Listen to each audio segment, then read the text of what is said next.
Okay, I'm starting.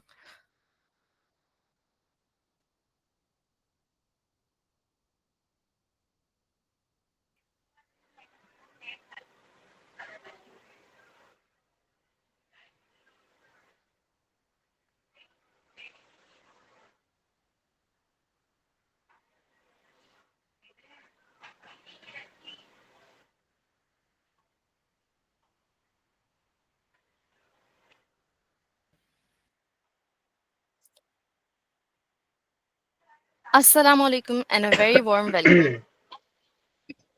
Okay sir sir मैं start करी हूँ ठीक है वालेकुम अस्सलाम। जी, जी। Okay Assalamu alaikum and a very warm welcome to everyone joining us today. I'm Kashif Khan, your host for this insightful session, and I'm delighted to welcome you all to the fifth webinar of the Knowledge Nexus Series 2.0, an initiative aimed at fostering knowledge and skill development in various domains. Today, we'll be diving into a topic that is essential in the world of software development: fundamentals of software quality assurance, also known as SQA. Whether you are a student, an aspiring software engineer, or a professional looking to enhance your skills, this session will provide valuable insights into the world of software testing, quality control, and automation.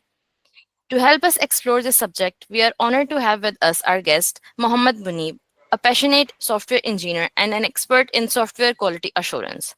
Munib has worked as a QA engineer, gaining hands on experience in API testing, business integrations, and automation testing. He has interned at TPS Worldwide in QA and automation and has also served as a teaching assistant at Sir Syed University of Engineering and Technology. Assisting students in programming fundamentals, computing, and simulation, his expertise spans manual testing, UI UX design, and quality management. With his technical knowledge and practical experience, he will guide us through the session aspects of SQA, its role in the software development lifecycle, and why it is an indispensable field in the tech industry. Thank you so much, sir, for joining us.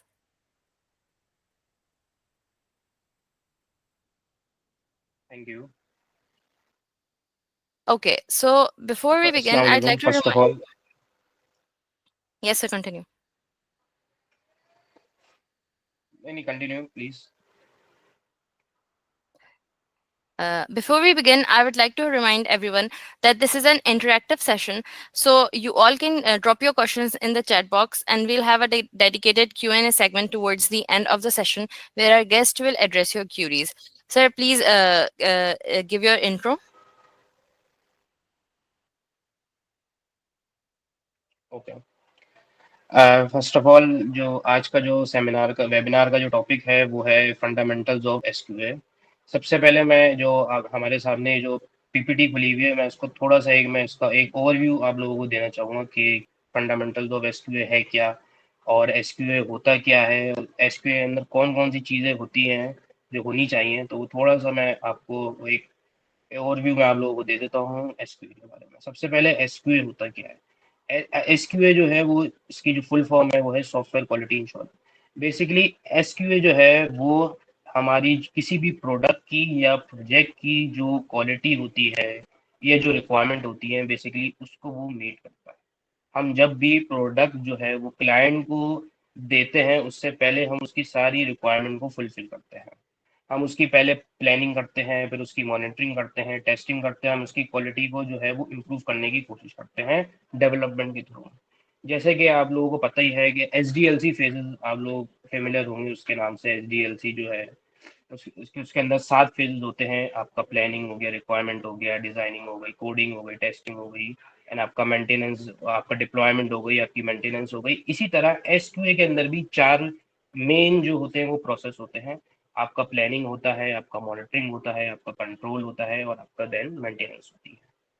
Basically ये हम जो है QA इसलिए करते हैं कि हम early जो बग्स हैं या अर्ली जो फिक्सेस हैं उसको हम रिमूव कर सके अपनी प्रोडक्ट में से। इससे इससे क्या फ़ायदा होता है? इससे ये फ़ायदा होता है कि हमारी जो कॉस्ट और हमारा टाइम जो है वो सिक्योर हो जाता है। हम बेसिकली इसकी उसको हम इतना उसको क्वालिटी इंश्योर बनाते हैं हमारी प्रोडक्ट को कि जो है वो सारे फीचर्स सही तरह वर्क कर सकें अकॉर्डिंग टू किसी भी हम फंक्शनलिटी पे चलाना चाहें, अपनी प्रोडक्ट को यूज़ करना चाहें। तो वो हो सकता है। और एसक्यूए जो होता है वो हम सिक्योर बनाते हैं किसी भी वेबसाइट को या किसी भी प्रोडक्ट को, ताकि कोई भी थर्ड पार्टी हैकर उसको हैक ना कर सके। और एसक्यूए से हमारा टाइम और मनी जो है वो रिड्यूस होता है, हम टाइम भी बचा सकते हैं अपना और मनी भी बचा सकते हैं। सेकेंडली जो मेन जो चीज़ होती है, नेक्स्ट स्लाइड ओपन कर लें, प्रिंसिपल्स ऑफ एसक्यूए। नेक्स्ट पेज पे आ जाए। नेक्स्ट टॉपिक है इसका प्रिंसिपल्स ऑफ एसक्यूए। अब हम कुछ पता करेंगे कि प्रिंसिपल्स ऑफ एसक्यूए किस तरह के होते हैं, कौन कौन से प्रिंसिपल्स होते हैं एसक्यूए के जो हम फॉलो करते हैं एसक्यूए के अंदर। Focus on preventing defects rather than just finding them. Ensure quality in the entire software development process. Follows well-defined standard guidelines and procedure, include review, audit, and process improvement. Aims for a continuous improvement in software quality, involves team collaboration across different roles. First of all SQA जो होता है वो हम उसके अंदर हम testing नहीं कर रहे होते। बहुत सारे लोग बोलते हैं कि हम एसक्यूए के अंदर जो है वो टेस्टिंग कर रहे होते हैं, जबकि हम एसक्यूए के अंदर टेस्टिंग नहीं कर रहे होते। हम एसक्यूए बेसिकली एक एसडीएलसी एक बेसिकली एक प्रोसेस होता है, उसको कहा जाए कि हम उसके अंदर हम ऑडिट कर रहे होते हैं, रिव्यूज कर रहे होते हैं, हम उसकी प्रोसेस कर रहे होते हैं, हम उसकी अपडेशन ले रहे होते हैं, और हम इसको कोलैबोरेशन करते हैं, हम सारी रिक्वायरमेंट गैदर करते हैं। हम लोग सारे बिजनेस एनालिस्ट वालों के साथ बैठते हैं, डेवलपर्स के साथ बैठा जाता है, पूरी मीटिंग्स होती हैं, पूरे सेशंस होते हैं। उसके बाद पूरी प्लानिंग के साथ फिर हम जो है वो उसकी डिज़ाइनिंग होती है, उसके टेस्ट केसेस बनाए जाते हैं, उसकी डेवलपमेंट होती है, देन फिर उसकी टेस्टिंग होती है। तो ये बहुत सारे इसके अंदर जो है वो रोल होते हैं। तो बेसिकली ये, और हम पूरी जो उसकी फॉलो गाइडलाइन जो भी होती हैं जो हमें मिलती हैं उसके स्टैंडर्ड्स को हम लोग बेसिकली हम उसको फॉलो करते हैं। हम सारे जो आप हमारी जो प्लानिंग जो होती है हम उसको रिव्यू करते हैं कि कोई प्लानिंग में गड़बड़ तो नहीं है, कोई मिस्टेक्स तो नहीं है, ऐसी कोई चीज़ नहीं है जो plan के मुताबिक ना हो। तो ये सब चीज़ों को हम करके देन फिर हम उसकी डेवलपमेंट एंड टेस्टिंग शुरू करते हैं। इसकी जो नेक्स्ट स्लाइड है उसकी रोल ऑफ मैनुअल टेस्टर। अच्छा, एसक्यूए के अंदर एक बहुत मेन रोल ये होता है कि मैनुअल टेस्टर का, हम जो मैनुअल टेस्टिंग जो करते हैं उसका, मैनुअल टेस्टर क्या करता है, मैनुअल टेस्टिंग का एक बहुत अहम रोल होता है एसक्यूए के अंदर। बेसिकली मैनुअल टेस्टर जो होता है वो, जब हम किसी भी प्रोडक्ट को रिलीज कर देते हैं उसके बाद उससे पहले वो जो है वो सारी चीज़ें चेक करता है, उसकी फंक्शनलिटीज चेक करता है, उसके टेस्ट केसेस बनाता है। जाहिर सी बात है जो जो डिजाइनिंग वाला जो है या डेवलपमेंट वाला जो करेगा वो टेस्ट केस को देखते हुए हम लोग जो है वो डेवलपमेंट करते हैं, टेस्ट केसेस को देखते हुए, ताकि कोई फीचर में कोई प्रॉब्लम ना हो, कोई बग ना आए, कोई एरर रिपोर्ट ना हो। Basically, they carefully check the application by following test cases, identify bugs and reporting issues to the development team. और जो भी bugs होते हैं और जो भी आपका bug report होते हैं, वो रिपोर्ट करता है, वो सब हम डेवलपमेंट टीम को भेजते हैं। बेसिकली जो मैनुअल टेस्टर जो होता है वो किसी भी एप्लीकेशन की यूआई की टेस्टिंग करता है, उसकी फंक्शनलिटीज को देखता है कि सब पूरी एप्लीकेशन प्रॉपर वर्क कर रही है, नहीं कर रही है, उसके अंदर कोई ऐसी चीज तो नहीं आएगा जिसकी वजह से पूरी एप्लीकेशन में मसला हो, सारे फंक्शन सही वर्क कर रहे हैं नहीं कर रहे हैं। और उसके अंदर मेन बात ये होती है कि हम यूजर की कर रहे हैं नहीं कर रहे हैं। हम बेसिकली इसके अंदर एक पार्ट होता है एक्सप्लोरेटरी टेस्टिंग का। एक्सप्लोरेटरी टेस्टिंग बेसिकली जो वो टेस्टर ही करता है, और वो रैंडम टेस्टिंग जिसको हम बोलते हैं वो करता है। रैंडम टेस्टिंग इसलिए करी जाती है कि कोई अनयूजुअल कोई बग ना आ जाए, कोई ऐसा ना हो जिसको हम लोग ना देख सके, क्लाइंट देखे। तो छोटी मोटी जो चीज़ें होती है, एक होती है मेन टेस्ट जो बिल्कुल हम मेन मेन चीज़ों को टेस्ट करते हैं, लेकिन छोटे मोटे फीचर्स होते हैं जो कभी कभी टेस्टिंग से रह जाते हैं। कभी कभी छोटे मोटे फंक्शन जैसे बटन हो गया साइन अप का, साइन आउट का, या कोई ऐसी चीज़ जो हमें लगे कि ये काम की नहीं है, जबकि वो भी एज अ क्लाइंट परस्पेक्टिव बहुत काम की होती है। तो ये बेसिकली जो है वो टेस्टर जो है वो करता है। Their works help improve the software quality, reliability and user experience, making sure it meets customer need। वही वाली बात मैंने जो आप लोगों को बताई कि हम सॉफ्टवेयर की क्वालिटी को, उसकी रिलायबिलिटी को, उसकी कंपेटिबिलिटी को, मेन होती है कंपेटिबिलिटी, कि वो हर ऑपरेटिंग सिस्टम में, हर एंड्रॉयड या डेस्कटॉप के अंदर या किसी के अंदर भी वो चल सके, वो फंक्शनलिटीज है, वो फीचर्स। तो ये मैनुअल टेस्टर सब चीज़ें चेक करता है, तो इसके लिए बहुत बड़ा रोल होता है उसका, मैनुअल टेस्टर का। नेक्स्ट स्लाइड है बग्स ऑफ सॉफ्टवेयर। अच्छा, बहुत सारे बग्स जब हम टेस्टिंग कर रहे होते हैं तो उसके अंदर बहुत सारे जो है वो बग्स आ जाते हैं सॉफ्टवेयर के अंदर हमारे। बहुत सारे उसकी डिफरेंट टाइप्स होती हैं, किसमें होती है उसकी। पहला होता है फंक्शनल बग्स, दूसरा होता है परफॉर्मेंस, तीसरा सिक्योरिटी, चौथा कंपैटिबिलिटी, एंड फिफ्थ होता है यूजर इंटरफेस। अब हम जानते हैं कि फंक्शनल बग क्या होता है। फंक्शनल बग वो होता है कि जैसे मैंने आपको अभी पहले बताया था कि हम फंक्शनलिटी जो बटन जो होते हैं हमारे, जो हमारी यूजर इंटरफेस में यूआई के अंदर दिख रहे होते हैं, बेसिकली हम उसको चेक करते हैं सही तरह काम कर रहे हैं नहीं कर रहे। कभी कभी ये होता है कि लेफ्ट वाला बटन काम कर रहा होता है, राइट वाला बटन काम नहीं कर रहा होता है, तो ये फंक्शनलिटीज बग होते हैं कि उसके अंदर जो है वो हम फंक्शनल चीज़ हम चेक करते हैं कि सारी चीज़ें प्रॉपरली वर्क कर रही हैं या नहीं कर रही। दूसरी चीज़ होती है परफॉर्मेंस इश्यूज। कभी कभी ये होता है कि कोई भी शॉपिंग वेबसाइट हो गई, कुछ भी ऐसी वेबसाइट हो गई, तो कभी कभी उसके ऊपर बहुत ज़्यादा एकदम लोड पड़ जाता है या कुछ भी हो जाता है, तो ऐसे वो एप्लीकेशन स्लो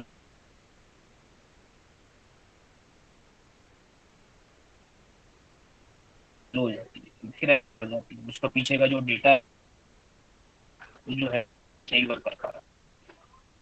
उसके बाद कभी कभी हमारे लिए वो सिक्योरिटी के फंक्शन होते हैं, सिक्योरिटी के जो फीचर्स होते हैं, वो सही तरह जो है वो तो बहुत वीक होते हैं, जिसकी वजह से थर्ड पार्टी या कोई भी आगे हैकर हमारा जो डेटा है, इंफॉर्मेशन है, वो सब हैक कर लेता है।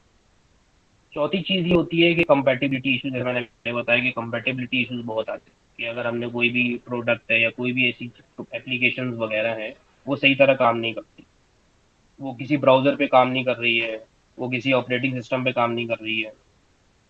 तो ये सब चीज़ें बहुत सारी ऐसी हम चीज़ें फेस करने को मिलती हैं टेस्टिंग के दौरान। आखिरी चीज़ है यूज़र इंटरफेस। यूज़र इंटरफेस ये है कि लेआउट हो जाती है, अनरीडेबल टेक्स्ट होता है, मिस अलाइनमेंट। अब जैसे कि हमने एक मोबाइल के लिए एप्लीकेशन बनाई, लेकिन वो सिर्फ मोबाइल के लिए है। अगर हमने वही सेम एप्लीकेशन हमने डेस्कटॉप पे रखी या लैपटॉप पे खोली, तो वो जो चीज़ है वो सही उसकी मिस अलाइनमेंट हो जाएंगे, सारे फीचर सही आधे छुप जाएंगे, आधे नजर आ जाएंगे, टेक्स्ट सही प्रॉपर शो नहीं हो रहा होगा। तो ये सारे डिफरेंट डिफरेंट जो है वो इश्यूज आते हैं डेवलपमेंट प्रोसेस के अंदर। लेकिन अब इससे किस तरह अब इसको हम सॉल्व कर सकते हैं, नेक्स्ट स्लाइड ये है इसकी, नेक्स्ट स्लाइड ये है इसकी, how the bugs are manage by SQL. किस तरह अब इन बग्स को, जो मैंने बग्स आइडेंटिफाई करे, functional bug, performance issue, security vulnerabilities और आपका यूआई और कंपैटिबिलिटी इशू, किस तरह हम लोग इसको रिजॉल्व कर सकते हैं। तो किस तरह हम करते हैं, the software quality insurance team can effectively manage task by setting clear goals, using right tools and maintaining good communication. तो मेन चीज ये होती है हमारी फील्ड के अंदर कि कम्युनिकेशन, कम्युनिकेशन गैप बहुत एक अहम होता है। क्योंकि अगर जब भी हम क्लाइंट से या बीए से, बिजनेस एनालिस्ट से हम जो है वो रिक्वायरमेंट ले रहे होते हैं, तो उसके अंदर कभी कभी चीज हम मिस कर जाते हैं, एक वो बहुत बड़ा एक गैप आ जाता है उसका। या हम उसकी रिक्वायरमेंट को तरह गैदर नहीं कर पा रहे होते, या हम उसकी तरह लिसनिंग नहीं कर पा रहे होते क्लाइंट की बातों को। तो उससे ये होता है कि फिर जब एंड में जब सब चीज़ें हो जाती हैं, तो फिर एंड में मसला ये आता है कि रिक्वायरमेंट सब क्लाइंट की जो नीड है वो फुलफिल नहीं हुई। तो हम उसको सही तरह हम क्लाइंट से और हर डेवलपर से, डेवलपमेंट टीम से, बिजनेस से, हर किसी से पूरी पूरी कम्युनिकेशन करते हैं, ताकि जो है वो हमारी जो गोल है हमारा वो क्लियर हो सके और हमारी हम क्लाइंट की प्रोडक्ट्स को फुलफिल कर सकें।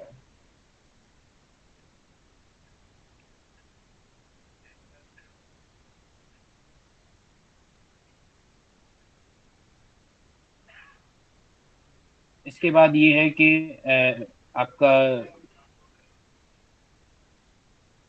मेरा कैमरा आई थिंक ऑन है, ऑफ नहीं हुआ हुआ मेरा कैमरा। कैमरा सर ऑन किया कैमरा हुआ है। ऑफ है आपका।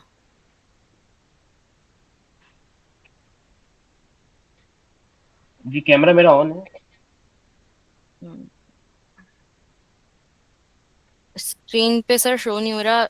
पॉसिबिलिटी है कि जो हमारी गूगल मीट्स का होता है ना, उस पर जो ऑप्शन है कैमरे का वो ऑफ हो तो।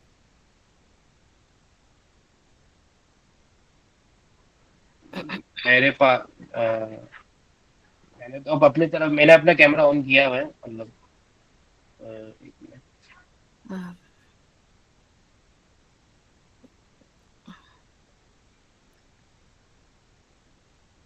Okay.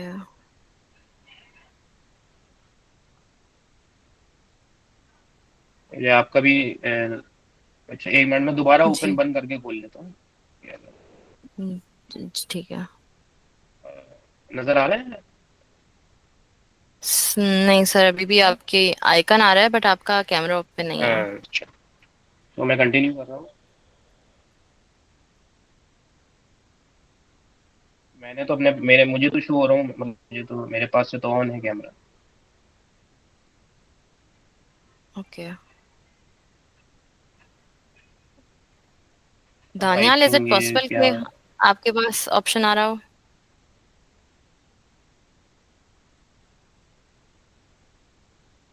Nope, there's no options coming from my end. मैं चेक कर लेता हूँ, स्टार्ट करते हैं सेशन को, कंटिन्यू करते हैं, मैं चेकिंग कर लेता हूँ। ओके, ठीक है सर, कंटिन्यू करें।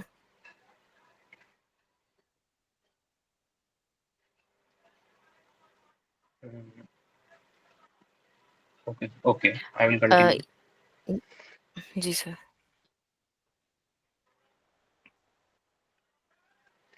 अच्छा, सो मैं ये कह रहा था कि हमारे जो हम किस तरह हम बग्स को किस तरह ले सकते हैं एज एसक्यूए टीम। बेसिकली हमारा ये होता है कि गोल हमारा क्लियर होना चाहिए, पर्पस हमारा बिल्कुल क्लियर होना चाहिए, वेल डिफाइन होना चाहिए। जिस टूल के ऊपर हम काम करना चाह रहे हैं वो टूल क्लियर होना चाहिए बिल्कुल। और कम्युनिकेशन जो है वो सही होनी पढ़ होनी चाहिए। हर किसी से हमें नहीं चाहिए, चाहे वो डेवलपर हो, चाहे वो क्लाइंट हो, चाहे वो बिजनेस एनालिस्ट। ये 3 चीज़ें जो है बहुत जो क्राइटेरिया को भी मैच करते हैं। They should create detail test plans. हम टेस्टिंग के जो जितने भी स्टैंडर्ड्स होते हैं, जितने भी टेस्टिंग जो हमें करनी चाहिए, जो जो टेस्टिंग की रिक्वायरमेंट होती है, मैं आपको भी बताऊंगा कि कौन कौन सी किस तरह की टाइप की टेस्टिंग होती है। बहुत सारे टाइप की जो है वो टेस्टिंग हो रही होती है।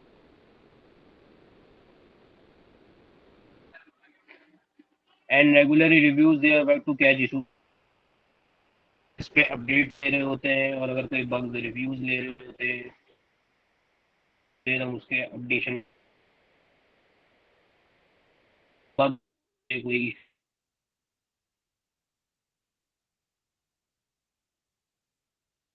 team member should collaborate to closely with developer to fix bugs quickly. Keeping proper documentation help progress and consistency. Regular meeting and feedback sessions help improve efficiency. हम बेसिकली जो है वो डेवलपर के साथ कोलैबोरेट कर रहे होते हैं कि जो भी बग्स होते हैं वो हम उसको फिक्स करते हैं। हम लोग ऑटोमेशन के थ्रू जो है वो उसकी एक्यूरेसी को स्क्रिप्ट चलाते हैं हम लोग, और उसकी एक्यूरेसी को इम्प्रूव कर रहे होते हैं बेसिकली, ताकि कोई बग आगे जाके फिक्स हो ना सके। हम लोग मीटिंग्स कर रहे होते हैं, सेशंस ले रहे होते हैं हम लोग क्लाइंट से और डेवलपर से। पूरा एक प्रॉपर हमारा सेशंस होता है जिसकी वजह से हम उस प्रोडक्ट की एफिशिएंसी को हम इम्प्रूव कर सकें। और बेसिकली जो हम एसक्यूए वाले होते हैं वो हम इंश्योर ये करते हैं कि हम उस प्रोडक्ट की क्वालिटी को इम्प्रूव कर सकें और क्लाइंट की नीड को फुलफिल कर सकें। इस तरह हम को मैनेज करके चलते हैं। नेक्स्ट स्लाइड है चैलेंजेस। चैलेंजेस, अब हमें बहुत सारे चैलेंजेस मिलते हैं। हर किसी भी तरफ से भी हो सकते हैं, वो क्लाइंट की तरफ से भी हो सकते हैं, वो एज अ डेवलपर्स की तरफ से भी हो सकते हैं। पहला जो मेन जो चैलेंज होता है वो होता है लैक ऑफ रिसोर्सेज का। सेकंड चैलेंज होता है difficulty in reproducing bugs. And third challenge होता है lack of standardization in testing process. Main यही होता है कि लैक ऑफ रिसोर्सेज। कभी कभी हमें रिसोर्सेज मिलने में बहुत लेट होता है, कभी हमें रिसोर्सेज फुलफिल नहीं हो पाते, कभी हमें कोई चीज़ हमें हमें कोई किसी भी टूल के ऊपर काम करना होता है, उस टूल में कोई ऐसी प्रॉब्लम आ जाती है जिसकी वजह से लेट काम शुरू होता है। तो ये सबसे बड़ा बड़ा लैक होता है, डिफिकल्टी इन बग्स। कभी कभी कुछ ऐसे बग्स होते हैं जो रिपोर्ट नहीं हो पा रहे होते हैं, मिल नहीं पा रहे होते हैं, या उस बग को फाइंड करने में बहुत मुश्किल होती है। या वो कभी कभी ऐसे बग्स होते हैं कि जो हमारी तरफ से बग नहीं होते लेकिन क्लाइंट की तरफ से बग होते हैं, वो हमें बाद में पता चलते हैं। तो उससे ये होता है कि हमारा टाइम खराब होता है, हम फिर बाद में हमें दोबारा से उस बग के ऊपर काम करना पड़ता है। थर्ड चीज ये होती है कि lack of standardization in testing process. Testing के अंदर कभी कभी लैक हो जाता है। मिसाल के तौर पर हमें स्मोक टेस्टिंग करनी है, और स्मोक टेस्टिंग क्या होती है? स्मोक टेस्टिंग ये होती है कि हम बेसिक बेसिक फंक्शनैलिटीज को हम टेस्ट करते हैं, लेकिन कभी कभी वो हम प्रोसेस नहीं नहीं करते। कभी कभी रिक्वायरमेंट में अंदर नहीं होता, लेकिन बाद में पता चलता है कि उस रिक्वायरमेंट का हिस्सा था। तो ये कम्युनिकेशन गैप भी आया है जिसको बोलते हैं हम लोग। कम्युनिकेशन गैप की वजह से कि हमें ये चीज़ करनी थी लेकिन हम ये चीज़ नहीं कर पाए, क्योंकि वो हमें हमारे हम तक वो इन्फॉर्मेशन पहुंची नहीं, तो वो टेस्टिंग प्रोसेस हमारा इनकम्प्लीट हो गया। हम एक जो हमें स्टैंडर्डाइजेशन के मुताबिक जो हमें टेस्टिंग करनी थी वो चीज़ फुलफिल नहीं हो सकी हमें। तो ये बहुत सारे चैलेंजेस होते हैं। अब इन चैलेंजेस को जो हमारे पास आती हैं, तो हम इन चैलेंजेस को किस तरह रिजॉल्व कर सकते हैं। Next slide please. कि हम इस किस तरह जो है वो किस तरह हम चैलेंजेस को किस तरह ओवरकम कर सकते हैं, किस तरह उसको हम सॉल्व कर सकते हैं। नेक्स्ट स्लाइड पे आ जाए। To overcome issues like a lack of resources, software bugs, and challenges in standardizing the testing process, team can prioritize efficient planning and automation. They can focus on using open source tools to reduce cost and maximize existing resources. Collaboration among developer, tester, and stakeholders can help identify and fix bugs faster, ensuring smooth development process. Basically हम लोग जो है, जो सबसे पहली जो हमारी main जो प्रॉब्लम होती है लैक ऑफ रिसोर्सेज की, हम उसकी प्लानिंग कर लेते हैं सबसे पहले। तो कि हमें किस टूल के ऊपर हमें जो है वो टेस्टिंग करनी है, क्या चीज़ करनी है, वगैरह वगैरह। हम उसकी पूरी की पूरी टेस्टिंग की हम पूरी प्लानिंग कर लेते हैं कि हमें इस टूल के ऊपर काम करना है, इतना टाइम लगेगा, इतनी कॉस्ट लगेगी। तो हम पूरी उसके साथ प्लानिंग कर लेते हैं ताकि हमारी लैक ऑफ रिसोर्सेज ना हो टेस्टिंग के दौरान, हमारा टाइम और हमारी सेफ रहेगा। हम और हम एक ओपन सोर्स टूल के ऊपर काम करते हैं। हम प्रेफर यही करते हैं कि हम एक कोई भी टूल हो वो ओपन सोर्स, ताकि इजीली उसके ऊपर काम हो सके, इसकी कॉस्ट भी रिड्यूस हो सके, और इसकी जितनी भी कॉस्ट की जो रिसोर्सेज है वो हम उसको ख़त्म कर सकें। हम कोलैबोरेशन करते हैं डेवलपर्स के साथ, टेस्टर्स के साथ और स्टेक होल्डर्स के साथ, ताकि जितना जल्दी बग आइडेंटिफाई हो सके रिलीज करने से पहले प्रोडक्ट को, वो ज़्यादा अच्छा, ताकि डेवलपमेंट बिल्कुल स्मूथ हो हमारी, उसके अंदर कोई हमारा कोई बग ना आए या कोई उसके अंदर मुश्किल ना आए।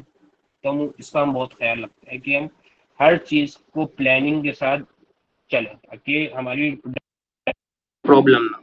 जैसे एसडीएलसी के अंदर अगर एक फेज भी जो कोई प्रॉब्लम हो जाती है किसी एक फेज में,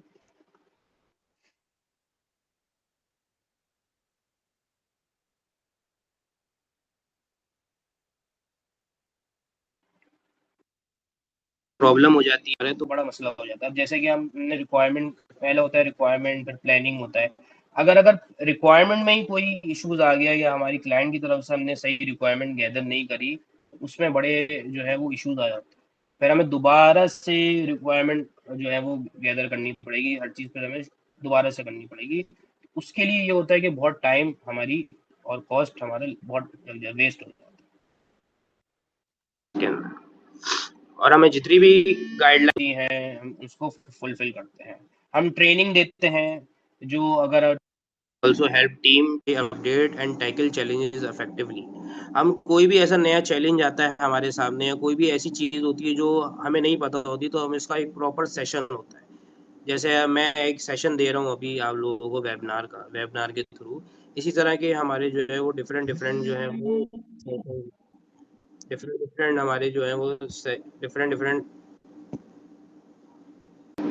डिफरेंट हमारे जो सेशंस होते हैं, ताकि हम उसको जो है वो सेशंस के थ्रू उस प्रॉब्लम के सलूशन को देख पाएँ, और हम जो है जो अगर कोई नया टेस्टर है ट्रेनिंग दे पाएँ टेस्टर्स को या डेवलपर्स को, और उन तक सारी चीज़ें फुलफिल हो पाए ताकि चैलेंज को टैकल करने में ईजी रहे। नेक्स्ट स्लाइड है एंड लास्ट है ये ऑटोमेशन टेस्टिंग। पहले हमने मैनुअल टेस्टिंग के बारे में मैंने आप लोगों को बताया था इससे पहली स्लाइड, पिछली स्लाइड में, कि मैनुअल टेस्टर का बहुत अहम रोल होता है टेस्टिंग के दौरान, क्योंकि जो मेन फंक्शनैलिटीज़ होती हैं, मेन जो चीज़ें होती हैं, वो हम जो है वो मैनुअल टेस्टर करता है बेसिकली। जैसे यूआई की टेस्टिंग हो गई, आपका टेस्ट केसेस लिखना हो गया, डेवलपर से आपका कोलैबोरेशन करना हो गया, जितनी भी चीज़ें होती है वो मैनुअल टेस्टर करता है। क्योंकि इससे ये होता है कि छोटी-छोटी जो बग्स होते हैं, छोटी-छोटी जो चीज़ें होती हैं, वो हम मैनुअल टेस्टिंग के थ्रू हमें पता चल जाती है। ऑटोमेशन हम किस लिए करते हैं? ऑटोमेशन हम इसलिए करते हैं, हम बड़े प्रोजेक्ट्स के लिए, किसी बड़ी प्रोडक्ट के लिए हमें ऑटोमेशन करनी होती है। क्योंकि हम ऑटोमेशन में ये होता है कि हमारा काम क्विकली हो जाता है, एफिशिएंसी से हो जाता है। हम लोग सिर्फ टेस्ट केसेस के स्क्रिप्ट्स को रन करते हैं, बेसिकली टेस्ट केसेस चलाते हैं हम लोग। हम बेसिकली टेस्ट केसेस क्या होते हैं? टेस्ट केसेस ये होते हैं कि हम हमारा जो किसी एप्लीकेशन का जो पूरा फ्लो होता है वो हम उसके अंदर पूरा लिखते हैं, उसी के थ्रू डिजाइनिंग भी की जाती है, उस टेस्ट को देखते हुए उसी के थ्रू डेवलपमेंट भी होती है, और उसी के थ्रू ऑटोमेशन भी होती है कि हम ऑटोमेशन उसकी कर सकें। ऑटोमेशन में हम ये देखते हैं कि उसका जो रिजल्ट है, उसकी जो एफिशिएंसी है वो एक्यूरेट है या एक्यूरेट नहीं है, मतलब 100% है या 100% नहीं है। अब ये है कि automation is a software testing technique that use specialized tool and script to execute test cases, compare actual outcomes with expected result। हमारा सही आउटकम आ सके, हमारा सही रिजल्ट आ सकते हैं, हमारा एक्सपेक्टेड रिजल्ट।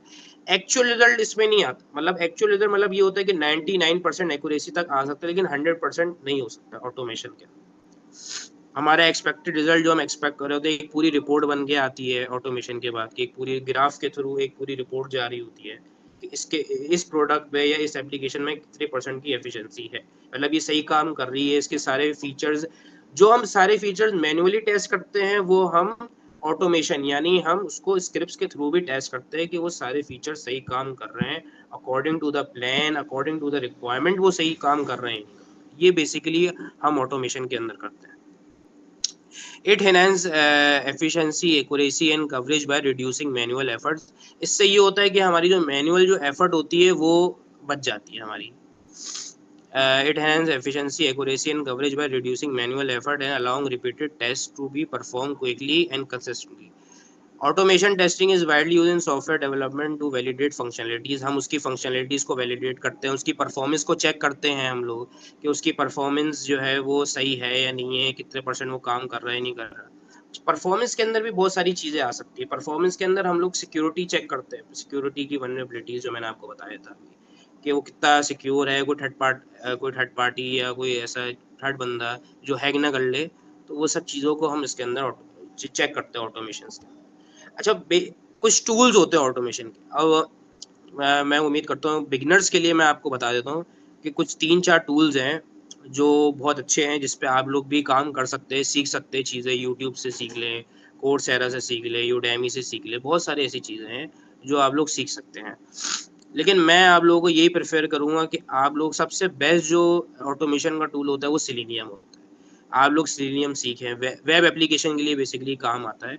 और आप लोगों को 6 सेमेस्टर में जब आप लोग आएँगे, या कुछ हो सकता है यहाँ पे 6 सेमेस्टर वाले भी हो, उनको वो शायद पढ़ रहे हो सेलेनियम, या उनको सेलेनियम के बारे में आइडिया हो कि हम सेलेनियम में वेब एप्लीकेशन, हम वेब स्क्रिप्ट चलाते हैं सारी, हम वेब की एप्लीकेशन जो होती हैं वो हम उसको टेस्ट करते हैं, ऑटोमेट करते हैं। दूसरी होती है एपीएम। एपीएम जो होती है वो बेसिकली आपका वेब के लिए भी होती है और डेस्कटॉप के लिए भी है। हम जो है वो उसको यूज़ करते हैं। प्ले राइट है, प्ले राइट भी हम लोग डेस्कटॉप के लिए, वेब एप्लीकेशन की ऑटोमेशन के लिए यूज़ की जाती है। वैसे तो बहुत सारी होती है जो इस पे लिखी हुई भी हैं, लेकिन मैं आप लोगों को 3 प्रेफर करूँगा कि आप लोग 3 के ऊपर काम करें। और सेलेनियम मेन होती है बेसिकली। सेलेनियम मैं आप लोगों को यही प्रेफर करूँगा कि सबसे पहले आप लोग अपना सेलेनियम पे हाथ सेट करें, क्योंकि सेलेनियम के लिए बहुत डिमांड है मार्केट प्लेसेस में, कि सेलेनियम की बहुत डिमांड है। कभी-कभी सेलेनियम की, अगर आपकी सेलेनियम में आप अच्छे हैं, तो उसकी वजह से भी आप जो है वो मार्केट में आपको जॉब मिल सकती है। तो मैं यही कहूँगा कि सबसे पहले आप सेलेनियम पे ही हाथ सीखें। लेकिन मेन आपको मैनुअल टेस्टिंग के बारे में भी अच्छी खासी नॉलेज होनी चाहिए। अच्छा, मैं आपको थोड़ी-सी टेस्टिंग की टाइप्स के बारे में बता देता हूँ, जो मैंने इससे पहले मैनुअल टेस्टिंग में ज़िक्र किया था कि मैनुअल टेस्टिंग के अंदर टाइप्स कौन-कौन सी होती हैं। मेन जो मैनुअल टेस्टिंग के अंदर जो हम टेस्टिंग करते हैं वो हम आपका बेसिकली स्ट्रेस टेस्टिंग, आपका सबसे पहले हमारा यूनिट टेस्टिंग होती है, फिर इंटीग्रेशन टेस्टिंग होती है, फिर रिग्रेशन टेस्टिंग होती है, फिर आपका स्टेट टेस्टिंग होती है, सैनिटी टेस्टिंग होती है, परफॉर्मेंस टेस्टिंग होती है। अब मैं आपको एक-एक करके बताता हूँ कि ये सब टेस्टिंग होती क्या है, जो मेन जो बहुत ज़्यादा मायने रखती है मार्केट में, जिसकी वजह से जो इंटरव्यूज़ में भी चीज़ें पूछी जाती हैं और जो बहुत काम आती हैं। सबसे पहले मैं आपको ये बताऊँ कि आपका यूनिट टेस्टिंग क्या होती है। कि यूनिट टेस्टिंग हो गई, ये रिग्रेशन टेस्टिंग हो गई, स्मोक और सैनिटी टेस्टिंग, ये हम लोग करते हैं एज़ अ क्यूए। आप लोग अगर जो भी इस फील्ड में इंटरेस्टेड है या जो आना चाहे, वो ये 4 टेस्टिंग ज़रूर करता है, और उसको इन 4 चीज़ों के बारे में पता भी नहीं चाहिए। यूनिट टेस्टिंग क्या होती है? यूनिट टेस्टिंग ये होती है कि जैसे कि आप लोगों ने एसडीएलसी के अंदर फेजेस पढ़े होंगे, स्पाइरल मॉडल पढ़ा होगा, इटरेटिव मॉडल पढ़ा होगा। उसमें जैसे फेजेस वाइज जो है वो टेस्टिंग हम लोग वो पूरी डेवलपमेंट हो रही होती है फेजेस वाइज। इसी तरह यूनिट टेस्टिंग में भी चंक्स वाइज जो है वो टेस्टिंग हो रही होती है कि चंक्स में हम लोग टेस्टिंग कर रहे हैं, फेजेस बाय फेजेस हम लोग यूनिट बाय यूनिट टेस्टिंग कर रहे होते हैं कि एक यूनिट हमें मिलता है, हम उसको टेस्ट करते हैं, वो हम क्लाइंट से चेक करवाते हैं कि उसकी प्रोडक्ट मैच हो रही है नहीं, उसकी रिक्वायरमेंट फुलफिल हो रही है नहीं हो रही है, देन उसके बाद फिर हम लोग इस तरह टेस्टिंग करते हैं। इंटीग्रेशन सेकंड होता है इंटीग्रेशन टेस्टिंग। इंटीग्रेशन टेस्टिंग में हम लोग जो है वो डिफरेंट डिफरेंट पार्ट को इंटीग्रेट करते हैं, कंबाइन करते हैं। जैसे हम लोग डेटाबेस को और यूआई को आपस में कनेक्ट करवाते हैं, इंटीग्रेट करवा के देखते हैं कि ये दोनों सही काम कर रहे हैं नहीं कर रहे हैं, इंटीग्रेट आपस में सही हुए हैं नहीं हुए हैं। तो ये बेसिकली इंटीग्रेशन टेस्टिंग होती है, हम इसको इंटीग्रेट करवाते हैं आपस में। थर्ड टेस्टिंग होती है आपका regression testing. Regression testing basically बहुत मायने रखती है इन क्यूए के अंदर। एज अ मैनुअल टेस्टर जो होता है वो रिग्रेशन टेस्टिंग जरूर करता है। रिग्रेशन टेस्टिंग बेसिकली वो टेस्टिंग होती है कि हम पूरी ऑल ओवर टेस्टिंग करते हैं, यानी हमें एक पूरी एप्लीकेशंस मिलती है। एक एप्लीकेशन है बेसिकली, किसी भी कोई दराज की एप्लीकेशन ले लें आप मिसाल के तौर पे, तो वो पूरी आप एप्लीकेशन को पहले आप प्रॉपर टेस्ट करेंगे और हम जो जो नई फंक्शन उसके अंदर नई जो फंक्शनलिटीज होती है ना वो टेस्ट नहीं होती, जो एग्जिस्टिंग जो पहली सी मौजूद है हम उसको टेस्ट करते हैं कि वो सही काम कर रही हैं या नहीं कर रही। जो स्मोक टेस्टिंग होती है उसके अंदर आपकी ये नई टेस्ट जो भी नई फंक्शनलिटीज होते हैं, नए फीचर जो ऐड हुए होते हैं वो हम टेस्ट करते हैं। बेसिकली रिग्रेशन टेस्टिंग में हम लोग ऑल ओवर टेस्टिंग करते हैं, एक एक चीज हम टेस्ट करते हैं, एग्जिस्टिंग फीचर को काम सही काम कर रहा है नहीं कर रहे हैं, उसके अंदर कोई बग तो नहीं है, वो प्रॉपर चल रहा है या प्रॉपर इंटीग्रेट हुआ हुआ है नहीं हुआ हुआ। ये सब चीजें होती है। स्मोक टेस्टिंग होती है कि हम बेसिक बेसिक फंक्शनलिटीज चेक करते हैं, जैसे साइन अप का बटन हो गया और आपका होम का बटन हो गया, या हम कोई भी और बटन ले लें, या हम देखेंगे कि यूजर इंटरफेस उसका कैसा है, यूआई सही शो हो रही है, मतलब हमने एक यूआई बनाई है वो वेब के लिए भी उतनी फिजिबल है और एंड्रॉयड पे भी वो सही काम कर रही है नहीं कर रही है, और डेस्कटॉप मोबाइल अगर हम उसको लैपटॉप पे खोलें उसी सेम चीज़ को तो वो सही काम कर रही है नहीं कर रही है। तो ये चीज़ें हम स्मोक टेस्टिंग के अंदर हम चीज़ें चेक करते हैं। एंड सैनिटी टेस्टिंग, उसके बाद आती है sanity testing. Sanity testing basically एक हम लोग क्विक टेस्टिंग जिसको बोलते हैं हम करते हैं कि बस हमने एक ओवरव्यू हमने देखा कि अच्छा लॉगिन पेज हमने जल्दी जल्दी यूजर नेम पासवर्ड डाला, हमने लॉगिन किया, अच्छा हाँ ठीक है ये सही काम कर रहा है, हम आगे बढ़ रहे हैं।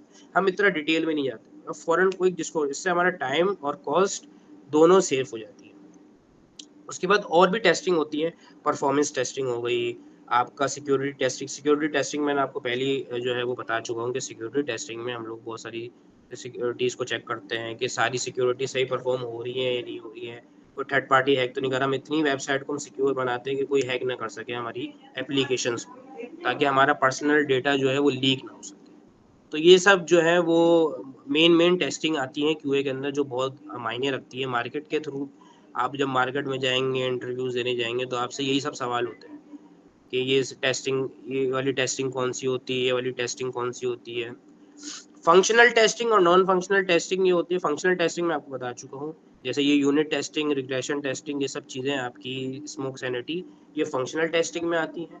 और नॉन फंक्शनल में आपकी ये परफॉर्मेंस टेस्टिंग आती है, और ये एक्सप्लोरेटरी टेस्टिंग आ गई, और आपका ये सिक्योरिटी टेस्टिंग आ गई। कंपैटिबिलिटी टेस्टिंग भी होती है, जैसे मैंने आपको शुरू में बताया था कि वो जो हम एप्लीकेशन बना रहे हैं वो एंड्रॉयड के ऊपर सही चल रही है नहीं चल रही है, जो है वो मोबाइल के लिए, डेस्कटॉप के लिए सही काम कर रही है नहीं कर रही है। तो ये सब चीज़ें जो होती हैं ये नॉन फंक्शनल के अंदर आ जाती है। तो ये सब चीज़ें आप लोगों को जो है वो पता होनी चाहिए। और ये था मेरा आज का वो, थैंक यू। और ये चीज़ें जो होती हैं वो मार्केट के अंदर जो है वो बहुत मेन जो है वो रोल, और आपको लोगों को पता भी होना चाहिए कि ये सब चीज़ें क्या होती हैं क्यूए के अंदर। ओके। अच्छा, कभी कभी आखिरी चीज़ मैं बता दूं कि कभी कभी क्यूए हम्म। के अंदर एसक्यूएल को और जो है वो टेस्टिंग को सब जो है वो कंबाइन कर देते हैं। कभी कभी बोलते हैं कि एसक्यूए मतलब एसक्यूए और टेस्टिंग अलग है, मतलब सॉफ्टवेयर टेस्टिंग और एसक्यूए अलग चीज़, जबकि मतलब सेम चीज़ है। सॉरी, मैंने कहना चाह रहा था कि कुछ लोग बोलते हैं कि एक ही चीज़ है, बल्कि नहीं, एसक्यूए और सॉफ्टवेयर टेस्टिंग दोनों अलग अलग चीज़ें हैं। क्योंकि हम एसक्यूए के अंदर बेसिकली रिक्वायरमेंट को हम गैदर कर रहे होते हैं, हम जो है वो डॉक्यूमेंटेशन कर रहे होते हैं और रिव्यूज़ ले रहे होते हैं, अपडेशन कर रहे होते हैं, और उसके अंदर हम लोग टीम वर्क काम कर रहे होते हैं basically। उसके अंदर हर किसी का रोल होता है, उसके अंदर डेवलपर का भी रोल होता है, उसके अंदर स्टेक हम्म। होल्डर्स का भी रोल होता है, क्यूए वालों का भी रोल होता है, सबका रोल होता है उसके अंदर। लेकिन जो टेस्टिंग जो होती है, टेस्टिंग में हम लोग सॉफ्टवेयर टेस्टिंग जो होती है उसके अंदर सिर्फ क्यूए वाला ही टेस्टिंग कर रहा होता है, उसी पे सब चीज़ें डिपेंडेंट होती है, उसकी वो सब सही। रिक्वायरमेंट चीज़ों पूरा। Thank you. Thank you so much sir. बहुत अच्छे से आपने ब्रीफ ओवरव्यू दिया है हमारे आज के टॉपिक का, जो था सॉफ्टवेयर क्वालिटी अश्योरेंस, और आपने उसकी इम्पोर्टेंस बताई है, की प्रिंसिपल्स बताए हैं, और how does it differ from software testing, ये चीज़ आपने एंड में एक्सप्लेन की है। एंड देन फिर आपने role of manual testing in SQA बताया है। आपने हमें एक्सप्लेन किया कि why it is preferred over automation testing, and then फिर ऑटोमेशन टेस्टिंग क्या होती है, how do we cater the common bugs in software, and how do we detect those bugs, उनको किस तरह से effectively हम manage कर सकते हैं। and then आपने बात करी ऑटोमेशन पे। सो लास्टली जो चीज़ मैं पूछना चाहूँगी आपसे वो ये है कि many of our attendees might be interested in pursuing a career in SQA. बहुत सारे एस्पिरेंट्स हैं जो एसक्यूए में अपना करियर स्टार्ट करना चाहते हैं। तो I wanted to ask what are some technical and soft skills that someone should have to develop to excel as a QA engineer, because you yourself are a QA engineer, so आप क्या technical और soft skills guide करेंगे हमारे aspirants को जो QA engineer बनना चाहते हैं? जी, मैं बता देता हूँ आप लोगों को। देखिए, क्यूए के अंदर आने के लिए जो लोग इंटरेस्टेड हैं उनको टेक्निकल, आपने स्किल्स का बोला। देखिए, टेक्निकल स्किल्स ये होती हैं कि आपको, मैंने जैसे बताया अभी मैनुअल टेस्टिंग के अंदर टेस्टिंग की बहुत सारी मैंने आपको टाइप्स बताई कि ये यूनिट टेस्टिंग होती है, इंटीग्रेशन टेस्ट और ये सब चीज़ें होती है मैनुअल टेस्टिंग के अंदर, डिफरेंट टाइप्स होती है। तो वो चीज़ आपको उसकी नॉलेज आपको बहुत स्ट्रांगली होनी चाहिए, क्योंकि वो मार्केट के अंदर आपको सबसे पहले, अगर आप क्यूए के अंदर आप जा रहे हैं, जॉब के लिए जा रहे हैं आप लोग, तो सबसे पहले यही सवाल होता है कि आप टेस्टिंग के बारे में बताएँ कि यूनिट टेस्टिंग क्या होती है, इंटीग्रेशन टेस्टिंग।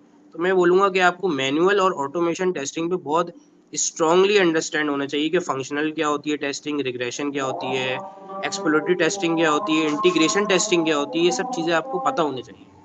दूसरी चीज़ ये है कि आपको प्रोग्रामिंग्स के बारे में नो हाउ होनी चाहिए, कि पाइथन के बारे में, जावा के बारे में।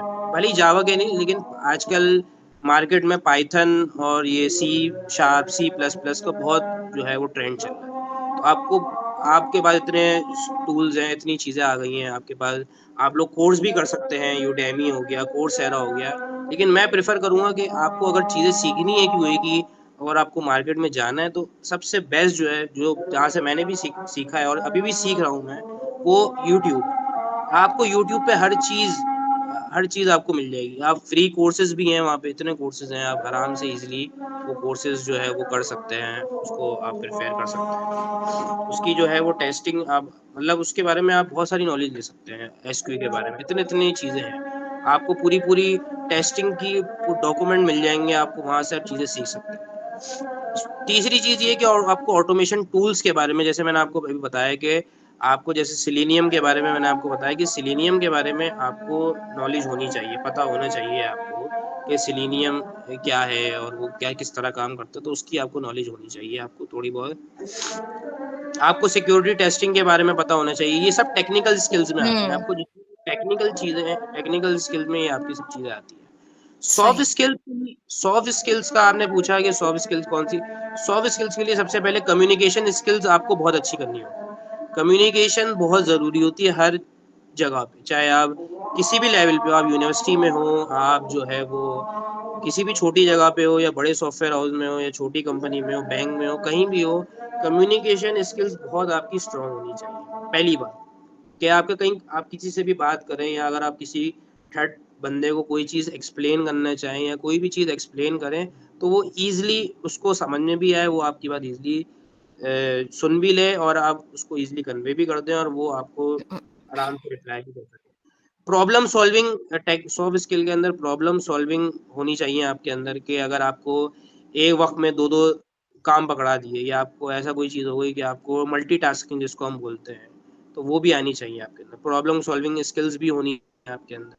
आपको टीम वर्क में काम करना, मेन चीज़ है टीम वर्क में काम करना। आप सिंगल हैंडेड तो काम कर लेते हैं, लेकिन टीम वर्क में काम करना बहुत मुश्किल होता है। जैसे अब आप लोगों के अंदर प्रोजेक्ट्स आते हैं, सेमेस्टर्स प्रोजेक्ट्स आते हैं, उसके अंदर जो है वो 4 बंदों का ग्रुप या 2 बंदों का, तो उसके अंदर कभी कभी ये होता है कि एक बंदा काम कर रहा होता है, 2 बंदे काम कर रहे होते हैं, बाकी 2 बंदे काम नहीं कर रहे होते हैं।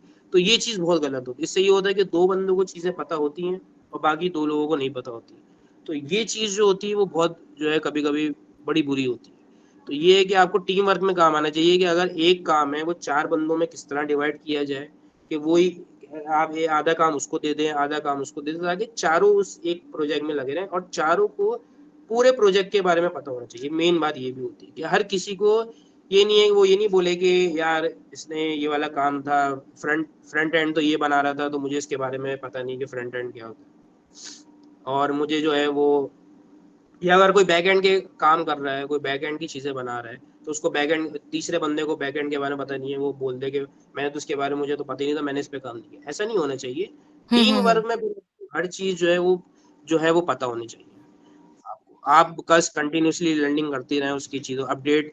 आजकल इतनी टेक्नोलॉजीज आ गई हैं, इतने फीचर्स आ गए, उसके बारे में आप अपडेट रहें, उसके पढ़ते रहें चीजों के बारे में। तो ये सब चीजें जो होती है वो आपकी सॉफ्ट स्किल्स के अंदर आती है। Thank you so much, Mohammad Muneeb. As we come to the end of the session, I would like to extend my heartfelt gratitude to our esteemed speaker, Mohammad Muneeb, for taking the time to educate us on the topic fundamentals of SQA. Your insights have been incredibly valuable, and I'm sure our attendees have gained a lot from this discussion. I would also like to thank our wonderful audience for your active participation and engagement. We hope you found this webinar beneficial, and don't forget to stay connected with us for our future sessions in the Knowledge Nexus Series 2.0. You can follow us on our social media pages on Facebook, Instagram, and YouTube. Until then, take care, stay curious, and keep learning. Allah Hafiz, and have a great day ahead. Thank you so much, sir. Thank you.